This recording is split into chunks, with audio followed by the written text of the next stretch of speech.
Bonjour et bienvenue dans ce nouvel épisode de notre podcast, consacré aujourd'hui à un sujet aussi fascinant que complexe, la rencontre entre la physique quantique et la spiritualité. Je suis ravie de vous accompagner durant les prochaines minutes pour une exploration qui, je l'espère, ouvrira vos horizons, suscitera votre curiosité et, pourquoi pas, soulèvera de nouvelles interrogations. Nous allons commencer par expliquer simplement les grands principes de la physique quantique et de la physique traditionnelle, puis nous parlerons spiritualité et conscience. Alors, installez-vous confortablement et laissez-vous guider. Vous êtes-vous déjà demandé pourquoi des concepts scientifiques si étranges, comme l'intrication quantique ou la superposition d'états, pouvaient parfois résonner avec certaines idées spirituelles? Ou pourquoi tant de gens se sentent inspirés, voire troublés, en apprenant que l'observation elle-même pourrait influencer le comportement d'une particule? Ces questions, apparemment éloignées de nos préoccupations quotidiennes, touchent pourtant à des notions fondamentales sur la nature de la réalité, le rôle de notre conscience et nos liens les uns avec les autres. L'objectif de notre échange n'est pas de clore un débat, mais au contraire d'ouvrir la discussion sur la façon dont la science la plus pointue peut venir rencontrer des visions philosophiques, voire mystiques, de l'univers. Nous allons d'abord clarifier les grands principes de la physique quantique, avant d'examiner les points de convergence possibles avec la spiritualité. Nous verrons ensuite qu'il existe des interprétations variées et même contradictoires de la mécanique quantique, et que la tentation d'en tirer des conclusions hâtives peut être source de confusion. Enfin, nous conclurons sur une note positive et encourageante, en vous proposant quelques pistes de réflexion et de ressources pour prolonger ce voyage. Tout d'abord, les fondements de la physique quantique, expliqués simplement. Commençons par définir les notions clés de la physique quantique de manière accessible, car le sujet est un peu complexe. La dualité onde-particule. Imaginez-vous en train de jeter un galet dans l'eau. Vous observez des ondes circulaires à la surface. Maintenant, pensez à ce même galet qui frappe un obstacle. Vous le percevez alors comme un objet solide, massif. En physique quantique, les particules, comme les électrons, peuvent, selon les circonstances, se comporter tantôt comme des billes solides, tantôt comme des ondes. Cette dualité onde-particule remet totalement en question notre vision classique de la matière et soulève déjà une première question. Si la réalité peut être vue à la fois comme corpusculaire et ondulatoire, qu'est-elle vraiment dans l'absolu ? Deuxième principe, la superposition quantique. Vous est-il déjà arrivé de devoir choisir entre deux options sans pouvoir trancher ? Eh bien, en mécanique quantique, une particule peut tout simplement ne pas choisir. Avant d'être mesurée, elle peut se trouver dans une superposition d'états. Pour prendre une analogie, c'est un peu comme si un chat était à la fois endormi et éveillé, tant que vous ne le regardez pas. Tant que vous n'observez pas directement le système, il existe sous forme de plusieurs probabilités superposées, jusqu'au moment où la mesure fige son état. De quoi nous faire perdre nos repères. Troisième principe, l'intrication quantique. Prenons un exemple. Si vous et un ami portiez chacun un gant appartenant à la même paire, vous sauriez forcément que si vous tenez le gant gauche, votre ami détient le gant droit. Mais imaginez maintenant que, d'une manière inexplicable, si vous modifiez instantanément votre gant, celui de votre ami change simultanément, même si vous vous situez à des kilomètres. C'est cette étrange corrélation que l'on nomme intrication quantique. Deux particules intriquées semblent connectées de manière non locale, comme si l'information se transmettait plus vite que la lumière. Pour certains, c'est la preuve d'une profonde interconnexion dans la nature, entre les personnes, mais pas que. Autre principe, le principe d'incertitude d'Heisenberg. Avez-vous déjà essayé de photographier un sportif en plein mouvement ? Chaque cliché fige l'instant, mais plus l'action est rapide, plus il est difficile de capturer précisément l'image souhaitée. En physique quantique, le principe d'incertitude décrit quelque chose d'encore plus radical. On ne peut pas connaître simultanément deux grandeurs physiques, par exemple la position et la quantité de mouvement, avec une précision absolue. C'est comme si l'univers nous refusait la possibilité de tout savoir en même temps. Autre principe, l'effet observateur. Imaginez que, rien que par le fait de regarder un phénomène, vous le modifiez. Cette idée, déjà troublante au niveau macroscopique, est omniprésente en mécanique quantique. Au niveau subatomique, observer ou mesurer un système change la façon dont il se comporte. C'est l'effet observateur, et il a fait couler beaucoup d'encre dans la communauté scientifique comme dans la sphère spirituelle. La conscience crée-t-elle la réalité ? Un autre épisode de notre podcast traite de la conscience, si le sujet vous intéresse, mais je pense que oui. La physique classique et ses caractéristiques. La physique classique, parfois considérée comme la physique traditionnelle, recouvre l'ensemble des théories développées avant l'apparition de la relativité et de la mécanique quantique. Elle puise ses racines dans l'Antiquité grecque. Le mot physique vient du grec, signifiant connaissance de la nature. Cependant, son sens moderne se cristallise véritablement au début du XVIIe siècle grâce aux travaux de Galilée, qui affirme que les lois de la nature s'écrivent en langage mathématique. Les caractéristiques fondamentales de la physique classique incluent le déterminisme, possibilité de prévoir avec certitude l'évolution d'un système, la continuité, les phénomènes s'enchaînent sans discontinuité, la localité, les interactions ne se propagent que de proche en proche, l'objectivité, les phénomènes se déroulent indépendamment de l'observateur, et le réductionnisme. On peut expliquer un tout en le décomposant en parties élémentaires. Ce socle conceptuel a dominé la pensée scientifique pendant plusieurs siècles, offrant une vision rationnelle, prédictive et mathématisée du monde macroscopique, vision qui sera par la suite profondément bouleversée par l'émergence de la mécanique quantique. La mécanique quantique, une révolution conceptuelle. La mécanique quantique, en revanche, représente une rupture fondamentale avec la vision classique. Elle est la branche de la physique théorique qui a succédé à la théorie des quanta et à la mécanique ondulatoire pour étudier et décrire les phénomènes fondamentaux à l'œuvre dans les systèmes physiques, plus particulièrement à l'échelle atomique et subatomique. Développée dans les années 1920, elle a permis de résoudre des problèmes que la physique classique échouait à expliquer, comme le rayonnement du corps noir, l'effet photoélectrique ou l'existence des raies spectrales. Elle s'est avérée être le cadre général de description du comportement des particules élémentaires, jusqu'à constituer le socle de la physique moderne.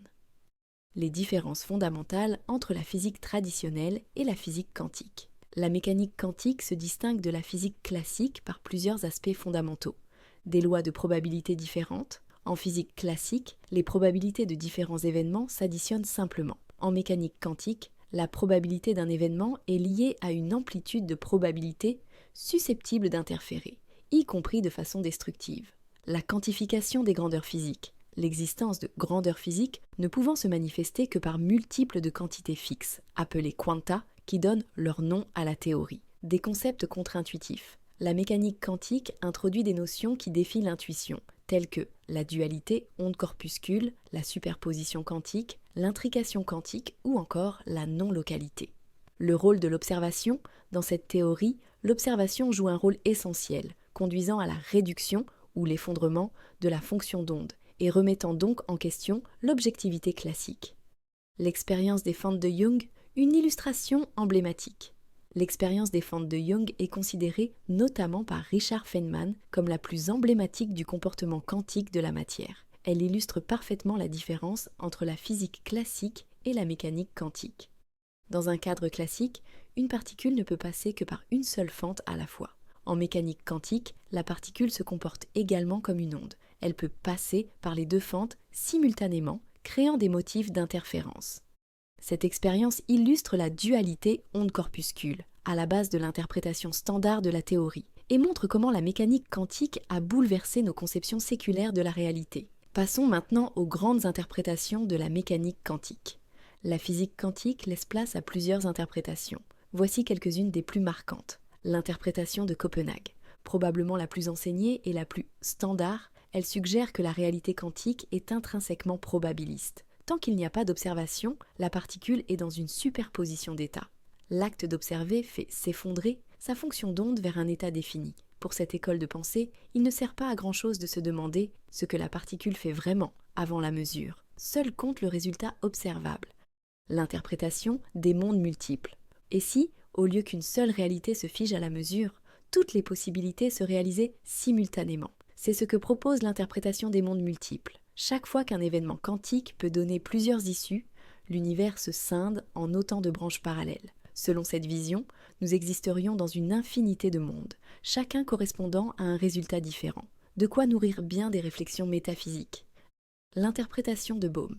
Dans la vision proposée par David Bohm, il existerait une onde pilote, guidant les particules, suggérant des variables cachées non détectées par notre instrumentation actuelle. Certains y voient la possibilité d'un ordre sous-jacent à la réalité, échappant encore à nos sens. Cette hypothèse rencontre parfois l'intérêt de ceux qui cherchent à unifier la science et la spiritualité autour de l'idée qu'un champ invisible soutiendrait la manifestation de la matière. Passons maintenant au lien possible entre la physique quantique et la spiritualité. Entrons maintenant dans le vif du sujet. Comment la physique quantique pourrait-elle rejoindre certains concepts spirituels ? Non-localité et interconnexion.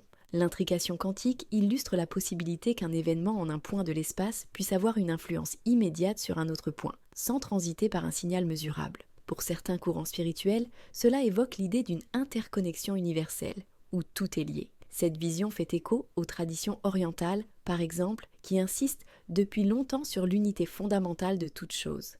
Rôle de l'observateur et conscience. Bien sûr, il est normal de se demander si l'effet observateur implique que la conscience humaine crée la réalité. De nombreuses approches spirituelles, notamment dans le bouddhisme ou l'hindouisme, parlent de l'importance de la conscience comme fondement du monde.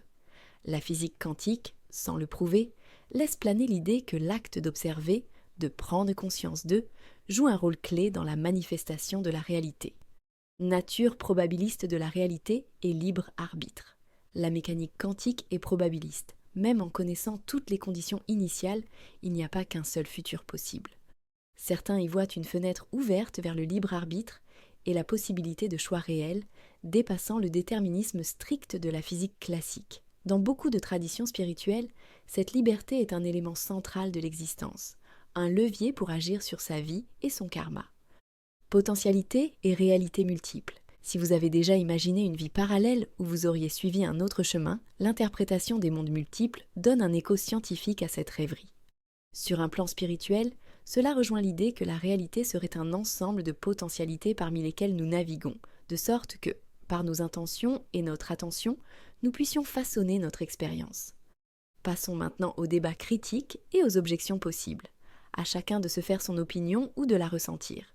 Vous pourriez maintenant objecter: mais où sont les preuves ? Et vous auriez raison.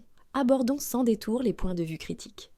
Réductionnisme scientifique. De nombreux scientifiques estiment que la physique quantique ne doit expliquer que les phénomènes mesurables en laboratoire et ne peut être extrapolée pour décrire des expériences spirituelles ou des états de conscience. Ils rappellent que la mécanique quantique agit principalement à l'échelle microscopique et qu'il est périlleux de l'étendre à nos expériences mentales ou à la macro-réalité. Manque de preuves empiriques. Les ponts entre physique quantique et spiritualité relèvent souvent de l'interprétation philosophique. Certains physiciens, comme Einstein en son temps, se montraient très réticents à ces glissements conceptuels. Pourquoi scruter les étoiles si tout ne serait qu'une construction de notre conscience ? Une invitation au débat nuancé. Les liens entre quantique et spiritualité nous poussent à naviguer sur une frontière délicate. D'un côté, la science doit conserver sa rigueur expérimentale. De l'autre, la spiritualité explore souvent des dimensions subjectives et intérieures, parfois difficiles à mettre en équation. Pourtant, cette rencontre fertile entre deux domaines a le mérite de nous interroger sur nos certitudes. Est-il possible que notre vision du monde, trop matérialiste ou trop dualiste, doive s'ouvrir à de nouveaux paradigmes ? À chacun donc de se faire une opinion éclairée. Au fil de cette exploration, vous pourriez ressentir une pointe de confusion ou un émerveillement devant tant de possibilités. Voici quelques pistes pour approfondir, sans tomber dans la crédulité ou le scepticisme excessif. Lisez des ouvrages de vulgarisation reconnus.